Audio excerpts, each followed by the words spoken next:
জাতীয় নির্বাচনের আগে স্থানীয় সরকার ভোট চায় সংস্কার কমিশন। ব্যয় কমাতে একদিনে হতে পারে ভোট। কাল নতুন ইসির শপথ। নির্বাচিত সরকারই দেশের প্রকৃত সংস্কার করতে পারে। 14 বছর পর চুয়াডাঙ্গায় বিএনপির সম্মেলনে তারেক রহমান। উজ্জীবিত নেতাকর্মীরা। বিচার না হওয়া পর্যন্ত শেখ হাসিনার রাজনীতির অধিকার নেই বললেন সার্জিস। চিকিৎসা খাত কলুষিত করেছিল ফ্যাসিস্টরা, অভিযোগ শ্রম উপদেষ্টার। গাজীপুরে পিকনিকের বাস বিদ্যুতায়িত হয়ে 3 শিক্ষার্থী নিহত, আহত 3 জন ময়মনসিংহ মেডিকেলে। সহপাঠী হারানোর শোক আইইউটি ক্যাম্পাসে। ব্যাটারি চালিত অটোরিকশার জন্য সড়কে আলাদা লেন চান চালকরা। হাইকোর্টের নিষেধাজ্ঞা পুনর্বিবেচনার দাবি, 7 দফা দাবিতে বিক্ষোভ। এবং রাঙামাটিতে রাজস্বিক সংবর্ধনা পেলেন সাফজয়ী পাহাড়ের 3 রত্নকন্যা। বাকি মেয়েরাও অনুপ্রেরণা পাবে বলছেন আয়োজকরা।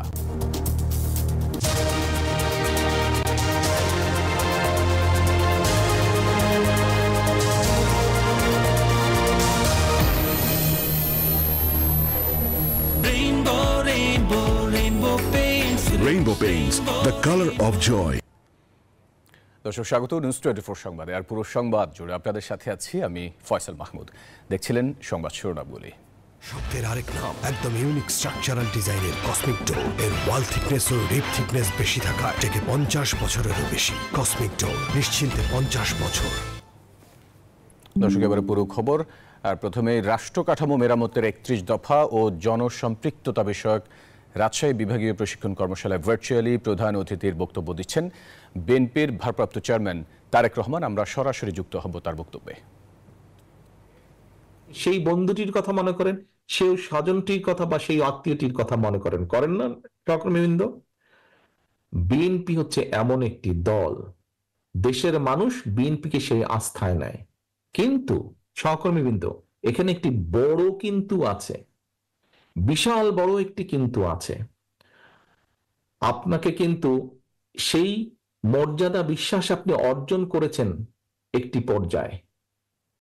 আজকের পর থেকে সামনের দিনগুলোতে এই যে জনগণের আস্থা, এই যে জনগণের বিশ্বাস আপনার প্রতি, এটাকে তো আপনার সবচেয়ে বড় দায়িত্ব হচ্ছে ধরে রাখতে হবে। এটিকে তো, এই আস্থা বিশ্বাসকে তো ধরে রাখার দায়িত্ব জনগণের না, ধরে রাখার দায়িত্ব আপনার। ধরে রাখার দায়িত্ব কিন্তু আপনার। এখানে উপস্থিত প্রত্যেকটা মানুষের, আমি থেকে শুরু করে আমরা উপস্থিত প্রতিটা মানুষের দায়িত্ব হচ্ছে জনগণ যে আপনার প্রতি আস্থা রেখেছে, জনগণ যে আপনার প্রতি বিশ্বাস রেখেছে, আপনার চলনে বলনে কথাবার্তায় উঠা বসায় কাজে কর্মে প্রত্যেকটি ক্ষেত্রে আপনাকে সেই আস্থা ধরে রাখতে হবে। আপনার কাঁধের উপরে কিন্তু বিরাট একটা দায়িত্ব। আপনার শুধু সন্তান পরিবার পরিজনের দায়িত্ব আপনার উপরে না, আপনার সন্তান পরিবার পরিজনের দায়িত্বতে আপনি যখন পরিবারের সদস্য সেই হিসাবে। কিন্তু আজ আপনি এখানে উপস্থিত হয়েছেন বিএনপির একজন সদস্য হিসাবে, এবং বিএনপির সদস্য হিসাবে কিন্তু আপনার এই কাঁধের উপরে কিন্তু জনগণ আস্থা রেখেছে। কাজেই এই কাঁধ কিন্তু আপনি সরিয়ে দিতে পারবেন না। এই কাঁধ আপনাকে শক্তভাবে তৈরি ধরে রাখতে হবে, এই কাঁধকে শক্তিশালী করতে হবে। কাজেই সহকর্মীবৃন্দ, আপনার কাছে, আপনাদের প্রত্যেকটা মানুষের কাছে, আপনাদের কাছে আমার বিনীত অনুরোধ, এবং আপনাদের মাধ্যমে আপনাদের অধীনস্থ বা যারা এখানে আসতে পারেনি তাদের প্রত্যেকটি নেতাকর্মীর কাছে আমার বিনীত অনুরোধ। আমাদের মধ্যে অনেকেই মনে করছেন, আহারে সামনে তো নির্বাচন হলে ফাঁকা মাঠ। দয়া করে এই ভুলটা করবেন না, দয়া করে এই ভুলটা করবেন না। যারা ভাবছেন যে সামনে তো ফাঁকা, বিশ্বাস করুন, সামনে একটি অসম্ভব শক্তিশালী অদৃশ্য দেওয়াল আপনার জন্য অপেক্ষা করছে, যেটি ভেদ করে যেতে খুব কষ্ট হবে। কাজে কেয়ারফুল, এখন থেকে সাবধান হতে হবে। 31 দফা নিয়ে যান, জনগণকে বোঝান, জনগণের আস্থা অর্জন করুন, জনগণের প্রত্যাশা পূরণের চেষ্টা করুন। সব প্রত্যাশা আপনি এখনই পূরণ করতে পারবেন না। যদি ইনশাল্লাহ আল্লাহর মতে আমরা সরকার গঠন করি, অনেকাংশে সেই প্রত্যাশা আমরা পূরণ করতে সক্ষম হব। কিন্তু সেটির জন্য জনগণ যাতে আপনার আস্থা রাখে, জনগণ যাতে আপনার প্রতি ধৈর্য ধারণ করে, সেই জন্যই আপনাকে সেইভাবে ভূমিকা পালন করতে হবে। সহকর্মীবৃন্দ, আমি জানি আপনারা সকাল 10টা থেকে এখন পর্যন্ত এখানে বসে আছেন, লম্বা সময় বসে আছেন, অনেক বক্তব্য শুনেছেন, খুব বেশি ধৈর্য থাকছে না এখন, এই সন্ধ্যা সময় এসে ধৈর্য রাখা কঠিন হচ্ছে। বাট আমি যেই কথাগুলো বা যেই আহ্বানগুলো আপনার কাছে করছি, আজকে যদি একটু ধৈর্য সহকারে যদি আপনারা সেভাবে কর্মপন্থা না ঠিক করেন, সেভাবে যদি ধৈর্য ধারণ না করেন, ওই যে আমাদের এখানে একজন লয়ার একটু আগে প্রশ্ন করেছেন যে এই কেস কাচারিগুলো যেগুলো আছে কি হবে। সহকর্মীবৃন্দ, এমনও তো হতে পারে ইনকেস সেই স্বৈরাচার যে পড়ে গিয়েছে, পালিয়ে গিয়েছে, তারা তো বসে নেই, তারা তো ষড়যন্ত্র করছে। যদি তাদের ষড়যন্ত্র সফল হয়, আপনার এই কেস তো উঠবেই না, বরং এই কারো 10টা থাকলে ওই দ্বিগুণ হয়ে জ্যামিতিক হারে 20টা হয়ে যাবে। সেই সম্ভাবনাও কিন্তু আছে। সেই সম্ভাবনাকে যদি নস্যাৎ করে দিতে হয়, আজকে থেকে আপনাদের প্রত্যেককে কেয়ারফুল হতে হবে। আজকে থেকে আপনাদের টার্গেট একটাই হতে হবে, জনগণ, জনগণ এন্ড জনগণ। Public interest, public interest and public interest. এর বাইরে যদি আপনি একটু কিছু চিন্তা করেন, প্রিয় সহকর্মীবৃন্দ, ওই ষড়যন্ত্রে পতিত যে স্বৈরাচার, তারা সফল হবে। তারা সফল হলে আমার এই লয়ার সহকর্মীর বক্তব্য অনুযায়ী কেস উঠবে না আপনাদের, বরং মাথার উপর আরো কেস চেপে বসবে, আরো 10টি চেপে বসবে, 20টি চেপে বসবে। সহকর্মীবৃন্দ, আপনাদের নিজেকে যদি বাঁচাতে হয়, উপায় একটাই, জনগণের আস্থা অর্জন করা। নিজেকে যদি রক্ষা করতে হয়। দর্শক, রাষ্ট্র কাঠামো মেরামতের 31 দফা ও জনসম্পৃক্ততা বিষয়ক রাজশাহী বিভাগীয় প্রশিক্ষণ কর্মশালায় ভার্চুয়ালি যুক্ত হয়ে প্রধান অতিথির বক্তব্য দিচ্ছিলেন বিএনপির ভারপ্রাপ্ত চেয়ারম্যান তারেক রহমান। আমরা সরাসরি যুক্ত ছিলাম তার বক্তব্যে। নির্বাচন যত দেরি হবে দেশের সমস্যা তত বাড়বে। চুয়াডাঙ্গার জেলা বিএনপির সম্মেলনে ভার্চুয়ালি যুক্ত হয়ে এমন মন্তব্য করেছেন দলের ভারপ্রাপ্ত চেয়ারম্যান তারেক রহমান। তিনি আরও বলেন, যারা আন্দোলনে ছিলেন তাদের নিয়েই প্রয়োজনে গড়বেন সরকার। সমাবেশে দলের মহাসচিব বলেন, কোনো বিভাজন নয়, অংশীজনদের নিয়ে দেশকে এগিয়ে নিতে চায় বিএনপি। চুয়াডাঙ্গা থেকে শফিকুজ্জামান রুবেলের প্রতিবেদন। চুয়াডাঙ্গায় জেলা বিএনপির সম্মেলন। আওয়ামী শাসনে ভিন্নমতের দমন পীড়নে হামলা মামলার জাতাকলে গেল 14 বছর রাজপথে আসতে পারেনি নেতাকর্মীরা। তাই শনিবার মুক্ত বাতাসে জেলা বিএনপির সম্মেলনে এই বাঁধ ভাঙা উল্লাস। দলের ভারপ্রাপ্ত চেয়ারম্যান তারেক রহমান যুক্ত হওয়ার সংবাদে সেই উল্লাসে লাগে বাড়তি রং। নেতারা যারা দায়িত্বে থাকবে তারা দেখে। পরে দলের ভারপ্রাপ্ত চেয়ারম্যান তারেক রহমান বলেন, যারা আন্দোলনে ছিলেন তাদের নিয়েই সরকার গঠন করে সংস্কার এগিয়ে নিতে চায় বিএনপি। সকল সংস্কারের বাস্তবায়ন একমাত্র সম্ভব, সূচনাও একমাত্র সম্ভব, বাস্তবায়ন করাও একমাত্র সম্ভব শুধুমাত্র একটি প্রকৃত নির্বাচনের মাধ্যমে। যদি প্রকৃত জনপ্রতিনিধিরা নির্বাচিত হয়, তাহলেই একমাত্র সম্ভব। বিএনপির ভারপ্রাপ্ত চেয়ারম্যান আরো বলেন, নির্বাচন যত দেরি হবে দেশের সমস্যা তত বৃদ্ধি পাবে। প্রকৃত সংস্কার নির্বাচিত সরকারই করতে পারবে। নির্বাচন যত দেরি হবে, এই দেশের মানুষের স্বাস্থ্য সুবিধা, এই দেশের ছাত্রছাত্রীদের শিক্ষা ব্যবস্থা, এই দেশের কৃষকদের সমস্যা, এই দেশের ব্যবসায়ীদের বিভিন্ন সমস্যা, এই দেশের বিচার ব্যবস্থার সমস্যা, এই দেশের প্রশাসনের সমস্যা, যতগুলো সমস্যা স্বৈরাচারের সময় শুরু হয়েছিল, স্বৈরাচার করে গিয়েছে, এই সমস্যার গিট্টু আরো বৃদ্ধি পাবে। একমাত্র একটি নির্বাচনের মাধ্যমে সম্ভব ধীরে ধীরে পর্যায়ক্রমিকভাবে দেশের সমস্যাগুলোর সমাধান করা। এর আগে জেলা বিএনপির কাউন্সিলের উদ্বোধন করেন দলের মহাসচিব মির্জা ফখরুল ইসলাম আলমগীর। বলেন, ফ্যাসিবাদ বিরোধী আন্দোলনের মূল নায়ক তারেক রহমান। আওয়ামী সরকারের শাসনামলে এ জেলায় নির্যাতিত শহীদ দলীয় সদস্যদের পরিবারের সাথে সমবেদনা ও আর্থিক সহায়তা তুলে দেন দলের মহাসচিব। শফিকুজ্জামান রুবেল, নিউজ 24, চুয়াডাঙ্গা। এই যে আমার ব্যাংক আরএফএল গ্যাস স্টোভ, এর সায়েন্টিফিক নজল আর ব্রাশ বার্নার তাপকে সমানভাবে ছড়িয়ে খরচ বাঁচায় 25%। আরএফএল গ্যাস স্টোভ নিরাপদ ও গ্যাস সাশ্রয়ী। 304 ফুড গ্রেড স্টেইনলেস স্টিলে তৈরি, যা নিশ্চিত করে জংবিহীন সিঙ্কের আজীবন নিশ্চয়তা। আরএফএল কিচেন সিঙ্ক, স্বাস্থ্যকর কিচেনের চিরস্থায়ী সমাধান। জাতীয় নির্বাচনের আগে স্থানীয় সরকারের সব ইউনিটে ভোট করার পক্ষে নির্বাচন ব্যবস্থা সংস্কার কমিশনের অন্যতম সদস্য ডক্টর তোফায়েল আহমেদ। তবে খরচ কমাতে স্থানীয় সরকারের সব নির্বাচন করতে চান এক শিডিউলে। তবে এ বিষয়ে এখনো কোনো সিদ্ধান্ত হয়নি বলে জানিয়েছেন সংস্কার কমিশন প্রধান বদিউল আলম মজুমদার। ইসিতে জ্যেষ্ঠ সাংবাদিক ও সম্পাদকদের সঙ্গে মত বিনিময়ে নির্বাচনী ব্যবস্থা সংস্কারে বিভিন্ন পরামর্শ দেন গণমাধ্যমের শীর্ষ ব্যক্তিরা। নির্বাচন নিয়ে মতামত জানতে ধারাবাহিকভাবে বিভিন্ন অংশীজনের সঙ্গে বৈঠক করছে নির্বাচন ব্যবস্থা সংস্কার কমিশন। তারই ধারাবাহিকতায় শনিবার সকালে আগারগাঁওয়ে ইসি ভবনে গণমাধ্যমের জ্যেষ্ঠ সাংবাদিক ও সম্পাদকদের সঙ্গে বৈঠক করে কমিশন। ইসি নিয়োগে আইন হালনাগাদ করার তাগিদ দেন সাংবাদিকরা। 2014, 18 এবং 24 সালে করেছে এই তিনটি নির্বাচনের সাথে সংশ্লিষ্ট এই কারচুপি, অনিয়ম এবং ভুয়া নির্বাচনের সাথে তাদেরকে শাস্তির আওতায় আনতে হবে। যে সংস্কার কমিশনগুলো গঠন করা হয়েছে অন্তর্বর্তী সরকারের অধীনে, ভবিষ্যতে এই সংস্কার প্রস্তাবগুলো যাতে পরবর্তী সরকার যে নির্বাচনের মাধ্যমে ক্ষমতা আসে তারা যাতে বাস্তবায়ন করে, তার আগে এখনই সেই ব্যাপারে যাতে ঐক্যমত গঠন করা হয়। নির্বাচনী ব্যবস্থার ধরনে পরিবর্তন আনতে চায় সংস্কার কমিশন। খরচ কমাতে এক শিডিউলে ভোট করার চিন্তা স্থানীয় সরকারের সব ইউনিটে, তবে তা অবশ্যই জাতীয় নির্বাচনের আগে। জাতীয় নির্বাচনের আগে স্থানীয় নির্বাচনটা হওয়া উচিত। এর কারণ হচ্ছে স্থানীয় নির্বাচনটা করার কারণে আমাদের নির্বাচন কমিশনের সক্ষমতা বাড়বে, এটা টেস্ট হয়ে যাবে। আমরা একটা শিডিউল দিয়ে সবগুলো ইলেকশন করতে পারবো। লোকাল গভর্নমেন্ট ইলেকশন, ওখানে প্রায় 23,000 কোটি টাকা খরচ করেছেন। লোকাল গভর্নমেন্টটাকে যদি আমরা পার্লামেন্টের সিস্টেমে নিয়ে আসি, তাহলে ইউনিয়ন, উপজেলা, জেলা, পৌরসভা, সিটি কর্পোরেশন এগুলো একই শিডিউলে যদি করতে পারি, তাহলে আমার খরচ চলে আসবে 600 কোটি টাকার মধ্যে। আমরা এখনো কোনো সিদ্ধান্ত নেই। আমরা এইগুলো নিয়ে পর্যালোচনা করছি, আলাপ আলোচনা করছি। আমরা সেই বিষয়টা আমরা সিদ্ধান্ত নেব সবার মতামত শোনার পর। এরপর নারী প্রতিনিধিদের সঙ্গে বৈঠক করে নির্বাচন ব্যবস্থা সংস্কার কমিশন। অন্তরা বিশ্বাস, নিউজ 24, ঢাকা। বিজলি কেবলস যে কোনো স্থাপনার বৈদ্যুতিক সংযোগকে রাখে নিরাপদ। এর স্কিন কোটেড ইনসুলেশন সম্পূর্ণ ফায়ার রিটার্ডেন্ট, তাই বিজলি কেবলস নিজেই নিজেকে নেভায়। বিজলি কেবলস, নিরাপদ আজীবন।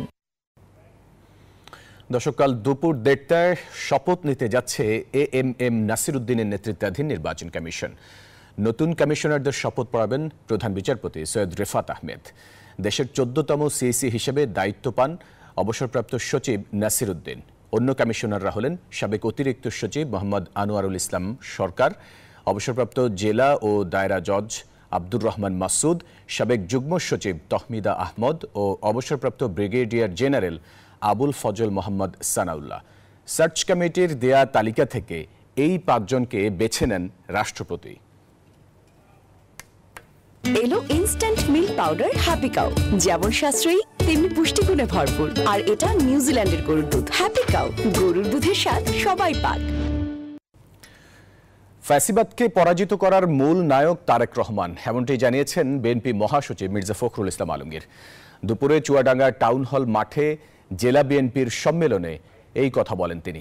বলেন, এদেশে ন্যায়ের রাজনীতি কায়েম করাও তারেক রহমানকে দিয়েই সম্ভব। বাংলাদেশের মানুষকে,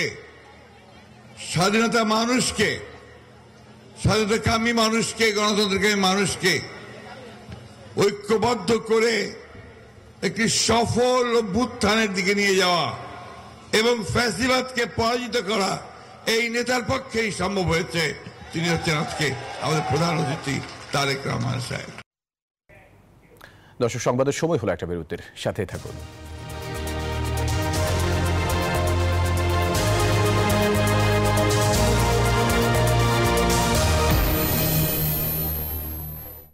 নুডলস খান নাই? তাহলে তো নুডলসই খান নাই।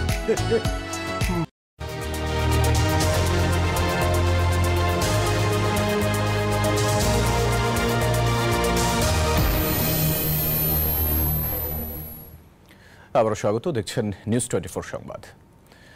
জুলাই বিপ্লব হত্যাকাণ্ডের বিচার না হওয়া পর্যন্ত এদেশে শেখ হাসিনা ও তার দোসরদের রাজনীতির কোনো অধিকার নেই বলে মন্তব্য করেছেন জুলাই শহীদ স্মৃতি ফাউন্ডেশনের সাধারণ সম্পাদক সার্জিস আলম। সকালে বরিশাল শিল্পকলা একাডেমিতে শহীদ পরিবারের মাঝে ফাউন্ডেশনের পক্ষ থেকে আর্থিক সহায়তা প্রদান অনুষ্ঠানে তিনি এই কথা বলেন। হুঁশিয়ারি দেন, স্বৈরাচারের দোসরদের পুনর্বাসনের চেষ্টা হলে তা প্রতিহত করা হবে। কেউ তার সন্তানকে শনিবার সকালে বরিশাল শিল্পকলা একাডেমিতে জুলাই অভ্যুত্থানে শহীদ পরিবারের মাঝে অর্থ সহায়তা দেয় জুলাই শহীদ স্মৃতি ফাউন্ডেশন। যোগ দেন ফাউন্ডেশনের সাধারণ সম্পাদক সার্জিস আলম। এ সময় তিনি বলেন, জুলাই অভ্যুত্থানে হত্যাকাণ্ডের বিচার না হওয়া পর্যন্ত এদেশে শেখ হাসিনা ও তার দোসরদের রাজনীতির অধিকার নেই। আমরা ওই 36 দিন ভুলে গিয়েছি, আমরা এখন নতুন অনেক কিছু নিয়ে পড়ে আছি। আমার এগুলোর জবাব দিতে হবে ভাই, এই জবাব খুনি হাসিনাকে দিতে হবে, খুনি হাসিনার দোসরদেরকে দিতে হবে। স্বৈরাচারের দোসরদের পুনর্বাসনের চেষ্টা হলে প্রতিহত করা হবে বলেও হুঁশিয়ারি দেন সার্জিস আলম। এই বাংলাদেশে তাদের বিচার হওয়ার প্রশ্নে কারো একটা কথা হওয়া উচিত না। তাদেরকে পুনর্বাসনের প্রশ্নে তাদের পক্ষে কারো সাফাই গাওয়ার কোনো প্রশ্নই আসে না। আমরা এটা আমাদের জীবনের বিনিময়ে হলেও করতে দিব না। এ সময় জুলাই বিপ্লব হত্যাকাণ্ডের বিচার দাবি করেন হতাহতদের স্বজনরা। প্রথমে আমি চাই হত্যাকারী বিচার চাই, এর হত্যার জানি দৃষ্টিমূলক শাস্তি চাই। শুধু তারা খুন করছে, খুনের আমরা বিচার চাই, হত্যার বিচার চাই। আমার সন্তান পৃথিবীতে আসে কেন বাবা ডাক শুনতে পারলো না। সরকারের পক্ষ থেকে প্রাথমিকভাবে প্রতি শহীদ পরিবারকে 5 লাখ ও আহতদের 1 লাখ করে টাকা দেয়া হচ্ছে। বরিশালের 79 জন শহীদের পরিবারকে 5 লাখ টাকা করে আর্থিক সহায়তা দেয়া হচ্ছে। Desk report, news 24। আমি এই চেয়ারে বসবো না। বাচ্চু ভাই, এই চেয়ারকে ভয় পেও না। ডেন্টিস্টের পরামর্শে নাও নতুন কোলগেট অ্যাক্টিভ সোল, যা দাঁতের সমস্যা শুরু হওয়া মাত্রই থামিয়ে দেয়। না থাকবে ব্যথা, না থাকবে ভয়। রাষ্ট্র সংস্কার ও পুনর্গঠনে চিকিৎসকদেরও পরামর্শ দেওয়ার আহ্বান যুব ও ক্রীড়া উপদেষ্টা আসিফ মাহমুদ সজীব ভুঁইয়ার। দুপুরে ঢাকা মেডিকেল কলেজ হাসপাতালে জুলাই বিপ্লবে ঢাকা মেডিকেল কলেজ হাসপাতাল শীর্ষক এক সেমিনারে তিনি বলেন, বিগত সময়ে সকল ক্ষেত্রে রাজনীতিকরণ করা হয়েছিল, চিকিৎসা ক্ষেত্রেও রাজনীতি ঢুকিয়েছিল ফ্যাসিস্ট সরকার। তিনি বলেন, ছাত্র জনতার আন্দোলনের বিরোধিতা করে বিভিন্ন জায়গায় চিকিৎসকদের একটি অংশ শান্তি সমাবেশ করেছিল। আগামীতে যেন চিকিৎসা ক্ষেত্রে কোনো রাজনীতি না হয় সেদিকে লক্ষ্য রাখার আহ্বান জানান আসিফ মাহমুদ। এ সময় আন্দোলনে অংশ নেওয়া শিক্ষক ও মেডিকেল শিক্ষার্থীরা সে সময়ের স্মৃতি তুলে ধরেন। চিকিৎসা ক্ষেত্রের মতো একটা জায়গা যেখানে আসলে সকল ধরনের ধর্ম, বর্ণ, শ্রেণী নির্বিশেষে সকলকে এক কাতারে রেখে একভাবে বিবেচনা করে চিকিৎসা দেওয়ার কথা, সেখানেও রাজনীতিকরণ এমন পর্যায়ে করা হয়েছে যে আমরা দেখেছি যে 4ই আগস্ট প্রত্যেকটা মেডিকেল কলেজ থেকে শান্তি সমাবেশ বের হয়েছে। আগামীর বাংলাদেশে কোনো রাজনৈতিক দল কিংবা কোনো সরকার যেন চিকিৎসা ক্ষেত্রের এই রাজনীতিকরণটাকে সহ্য না করে।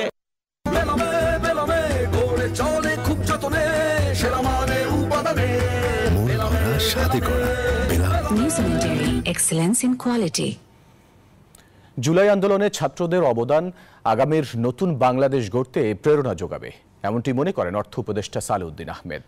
তিনি বলেন, অন্যায়ের বিরুদ্ধে বুক চেতিয়ে জীবন দেয়া তরুণদের এই সাহসিকতা ভবিষ্যতে বাংলাদেশ বিনির্মাণে সাহায্য করবে। শনিবার সকালে রাজধানীর পান্থপথে ওয়ার্ল্ড ব্যাংকের আয়োজনে অনুষ্ঠিত বিশেষ চিত্র প্রদর্শনীর উদ্বোধনীর অনুষ্ঠানে তিনি এই কথা বলেন। প্রদর্শনীতে নারীর অধিকার, শিক্ষা সংস্কার, অসাম্প্রদায়িক সমাজ গঠন এবং সমাজের অসঙ্গতি চিত্রকর্মের মাধ্যমে তুলে ধরা হয়। দেশের বিভিন্ন জেলা থেকে সংগ্রহ করা অন্তত 1000-এরও বেশি চিত্রকর্ম এই প্রদর্শনীতে স্থান পায়। আগামী 30 নভেম্বর পর্যন্ত এই প্রদর্শনী সকলের জন্য উন্মুক্ত থাকবে। যারা পেইন্ট করেছে, যারা শ্রম দিয়েছে, মেধা দিয়েছে, তাদের আমার পক্ষ থেকে, আমার সবার পক্ষ থেকে স্পেশাল আমি ধন্যবাদ জানাই, রেকগনিশন। গাড়িটা আমার প্রেজেন্ট, আমার ফিউচার, আমার হ্যাপি লাইফ। আইডিএলসি আমার ফাইন্যান্সিয়াল পার্টনার বলেই কার লোন আমার কাছে লাইফ ইনভেস্টমেন্ট। রাজধানী সড়কে ব্যাটারি চালিত অটোরিকশার চলাচলের অনুমতি সহ 7 দফা দাবিতে সমাবেশ করেছে আন্দোলনরত চালকরা। এ সময় 7 দিনের মধ্যে দাবি মানা না হলে সারা দেশে কঠোর কর্মসূচির ঘোষণা দেন তারা। সমাবেশে গেল কয়েকদিনে গ্রেপ্তার হওয়া চালক ও জব্দ রিকশা ছেড়ে দেওয়ার দাবি জানান তারা। 19 নভেম্বর ঢাকা মহানগর এলাকার সড়কে ব্যাটারি চালিত অটোরিকশার চলাচল 3 দিনের মধ্যে বন্ধের নির্দেশনা দেয় উচ্চ আদালত। এর প্রতিবাদে ফুঁসে ওঠে রিকশা চালকরা। আন্দোলন শুরু করে রাজধানীর বিভিন্ন স্থানে, ভাঙচুর করে গণমাধ্যমের যানবাহন সহ বিভিন্ন স্থাপনায়। সকালে প্রেস ক্লাবের সামনে জড়ো হন রিকশা, ব্যাটারি রিকশা, ভ্যান ও ইজি বাইক সংগ্রাম পরিষদের নেতাকর্মীরা। স্পিড যেটা থাকে এই স্পিডের সাথে অনেক সময় সামঞ্জস্যভাবে আপনার সবকিছু চালানো সম্ভব হয় না। আমাদের কথা তো পরিষ্কার, আপনারা যদি এখানে কোনো সমস্যা থেকে থাকে সেই সমস্যাটা সমাধান করুন। অনতিবিলম্বে আপনার নীতিমালা চূড়ান্ত করে সেই জায়গায় নেবেন, লাইসেন্স প্রদান করবেন। সমাবেশে ব্যাটারি চালিত যানবাহনের নিবন্ধন, রুট পারমিট ও রাজধানীর বিভিন্ন পয়েন্টে চার্জিং স্টেশন স্থাপন সহ 7 দফা দাবি তুলেন তারা। এক সপ্তাহের মধ্যে দাবি মানা না হলে 30 নভেম্বর সারা দেশে সমাবেশ করার হুঁশিয়ারি দেন সংগঠনের নেতারা। জব্দকৃত গাড়ি ও ব্যাটারি ফেরত দাও, চালক সহ সংশ্লিষ্টদের পর্যাপ্ত প্রশিক্ষণের ব্যবস্থা করে সড়কে শৃঙ্খলা প্রতিষ্ঠা করো। সাধারণ মানুষের অনেক ভোগান্তি হচ্ছে, পরীক্ষা দিতে যাবে রিক্সা পাচ্ছে না, তো মানুষ অনেক কষ্ট করতেছে। সমাবেশ ঘিরে বিশৃঙ্খলা এড়াতে কয়েক স্তরের নিরাপত্তা ব্যবস্থা গ্রহণ করে আইন শৃঙ্খলা বাহিনী। এখন পর্যন্ত সবকিছু সুশৃঙ্খলভাবে চলতেছে, আপাতত কোথাও কোনো সমস্যা নাই, যান চলাচল স্বাভাবিক আছে। পরে মিছিল নিয়ে ঢাকা রিপোর্টার্স ইউনিটির সামনে গিয়ে কর্মসূচি শেষ করেন পরিষদের নেতাকর্মীরা। মাসুদ সুমন, নিউজ 24, ঢাকা। দর্শক, আনন্দ ভ্রমণ রূপ নিল বিষাদে। গাজীপুরে পিকনিক বাসে বিদ্যুতায়িত হয়ে প্রাণ হারান 3 শিক্ষার্থী। এর মধ্যে গুরুতর আহত 2 জনকে ময়মনসিংহ মেডিকেল থেকে পরে পাঠানো হয় ঢাকায়। 3 সহপাঠী হারানোর শোক কাটছে না ইসলামিক ইউনিভার্সিটি অব টেকনোলজি বিশ্ববিদ্যালয় ক্যাম্পাসে। গাজীপুর আইইউটি ক্যাম্পাস থেকে শ্রীপুর মাটির মায়া ইকো রিসোর্ট যাচ্ছিল পিকনিকের বহর। বাস আর মাইক্রোতে ছিল 450 শিক্ষক শিক্ষার্থী। বছর শেষের আনন্দ ভ্রমণ ঘিরে উচ্ছ্বসিত ছিল পুরো বহর। পথে উদয়খালী বাজারে বিআরটিসির ডাবল ডেকার বাসটির ছাদে স্পর্শ করে বিদ্যুতের তার। কিছু বোঝার আগেই চলন্ত বাস পরিণত হয় মৃত্যুকূপে। গাড়ির ভিতরে যারা ছিল সকলেই লাফালাফি করতেছে, চিল্লাচিল্লি করতেছে। তখন আমি তাকায় দেখি গাড়ির যে পিছনের সাইড ওটা বিদ্যুতের তারের সাথে সংযুক্ত হয়ে গেছে। জানলা দিয়া কয়েকটা ছেলে সমানে লাফ দেয়া পড়তেছে, শরীর থেকে ধোঁয়া ছুটছে। বিদ্যুতায়িত হয়ে গুরুতর আহত হন বাসে থাকা কয়েকজন শিক্ষার্থী। তাদের উদ্ধার করে ময়মনসিংহ মেডিকেল কলেজ হাসপাতালে নেয়ার পথে প্রাণ হারান মেকানিক্যাল ইঞ্জিনিয়ারিং বিভাগের 3য় বর্ষের মোজাম্মেল হোসেন নাইম, মোস্তাকিম রহমান ও জোবায়ের আলম সাকিব। তো যে 3 জন ব্রড ডেড এসেছে তাদের বডি আমরা আমাদের মর্গে রেখে দিয়েছি এবং আমরা এই সমস্ত বডি পুলিশকে হস্তান্তর করব। তারপরে যেভাবে আইনি প্রক্রিয়া আছে সেভাবে সেটা চলবে। দুর্ঘটনার তদন্ত করে আইনি ব্যবস্থা নেওয়ার কথা জানিয়েছে পুলিশ। ইউনিভার্সিটি কর্তৃপক্ষ এবং গার্জিয়ান কর্তৃপক্ষ যেভাবে আইনগত সহায়তা চাইবে আমরা সেভাবে করে দেব। আর গাফিলতির ব্যাপারটা তদন্তের বিষয়, তদন্তে বেরিয়ে আসবে কার কি কেমন হয়েছে। উন্নত চিকিৎসার জন্য আহতদের ঢাকায় পাঠানো হয়েছে। Desk report, news 24। সংবাদের সময় হলো আরো একটা বিরতি। ফিরছি আরো খবর নিয়ে, সাথেই থাকুন।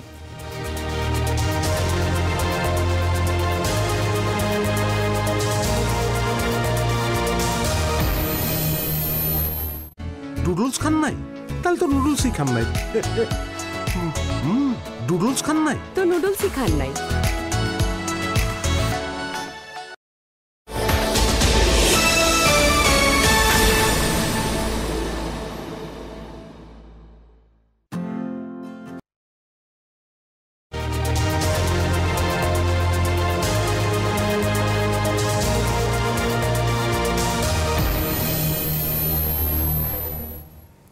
বিরতির পর আবারও স্বাগত নিউজ 24 সংবাদে।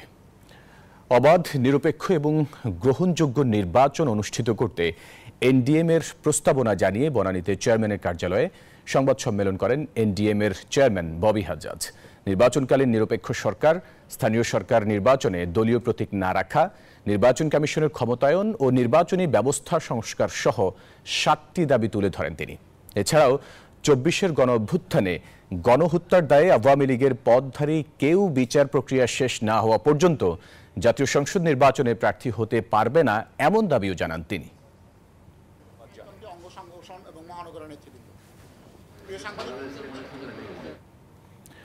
এবারে ফার্স্ট সিকিউরিটি ইসলামী ব্যাংক অর্থ বাণিজ্য সংবাদ।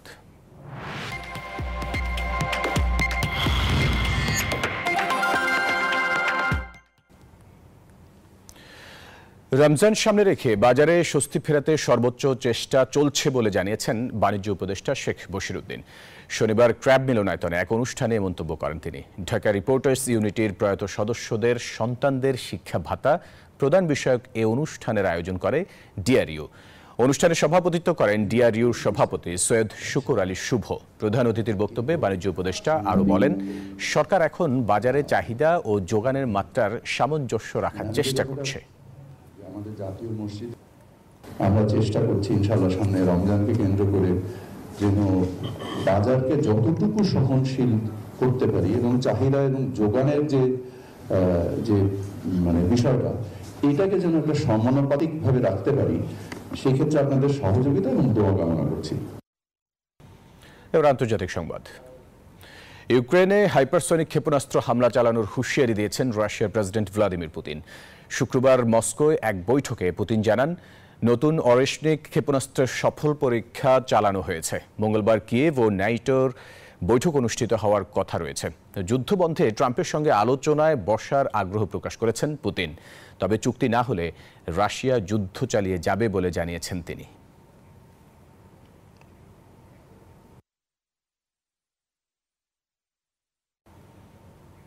এবারে খেলার খবর।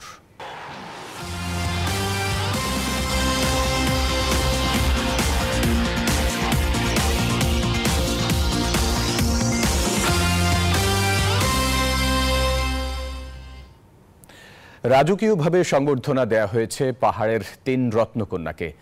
দর্শক বলছে সাফজয়ী নারী ফুটবলার রূপনা, ঋতুপর্ণা ও মনিকা চাকমার কথা। শুধু ক্রেস্ট কিংবা ফুলেল সংবর্ধনা নয়, অর্থ দিয়েও পুরস্কৃত করা হয়েছে ঋতুদের। সংশ্লিষ্টরা বলছেন, এমন সংবর্ধনায় পার্বত্য এলাকার বাকি মেয়েরাও অনুপ্রেরণা পাবে। সবুজ পাহাড়ের আঁকাবাঁকা সড়কে বিশেষ ট্রাকে করে রাঙামাটির মারি স্টেডিয়ামে আনা হয় সাফজয়ী ফুটবলার রূপনা, ঋতুপর্ণা ও মনিকা চাকমাকে। এ সময় হাজারো পাহাড়ি বাঙালির ফুলের শুভেচ্ছায় সিক্ত হয় স্বর্ণকন্যারা। দেশের জন্য গৌরব অর্জনকারী নারী ফুটবলারদের এক নজর দেখতে এভাবে ভিড় জমে বিভিন্ন বয়সের মানুষের। মারি স্টেডিয়ামে অস্থায়ী মঞ্চে সাংস্কৃতিক আয়োজনের পর ফুটবলারদের একে একে সংবর্ধনা জানান রাঙামাটি জেলা প্রশাসক, সেনা রিজিয়ন, পার্বত্য জেলা পরিষদ ও পৌরসভা। এই বিজয়ীর উদযাপনটা যে আমরা একসাথে করতে পারতেছি, এটা আমাদের জন্য একটা বড় অর্জন, বড় পাওয়া। সবসময় চেষ্টা করি আমরা দেশের জন্য ভালো একটা রেজাল্ট দেওয়া। আপনারা পাশে থাকলে আমরা সফল হব। রাঙামাটির এমন ভালোবাসায় সিক্ত সাফজয়ীরা। এই যে সম্বর্ধনা দেওয়া হচ্ছে, এগুলো দেখে পরবর্তী প্রজন্ম যারা তারাও মানে উৎসাহিত হবে। রাঙামাটি জেলা প্রশাসন থেকে 1.5 লাখ করে, সেনা রিজিয়ন ও পার্বত্য জেলা পরিষদ থেকে 1 লাখ করে এবং পৌরসভা থেকে 50,000 টাকা দিয়ে 3 স্বর্ণকন্যাকে পুরস্কৃত করা হয়। তারা বলছেন, এ সংবর্ধনার মধ্য দিয়ে অনুপ্রেরণা তৈরি হবে পাহাড়ের নতুন খেলোয়াড়দের মধ্যেও। পরিকল্পনার নতুন যাতে উঠে আসে সেটার জন্যই আমাদের আজকের এই সংবর্ধনাও একটা বড় প্ল্যাটফর্ম। জেলা পর্যায়ে যদি কোনো অনুষ্ঠান হয় বা জেলা পর্যায়ে কখনো খেলাধুলা আয়োজন করি আমরা, অবশ্যই তারা সেখানেও আমন্ত্রিত থাকবে এবং তারা সেখানেও যোগদান করবে। ঋতুপর্ণা, মনিকা এবং রূপনা এই সম্মান বয়ে নিতে এতে সারা বাংলাদেশ এবং আমরা পার্বত্যবাসী আনন্দিত। Desk report, news 24। দর্শক, এই ছিল নিউজ 24 সংবাদে। এতক্ষণ সাথে থাকার জন্য ধন্যবাদ সবাইকে।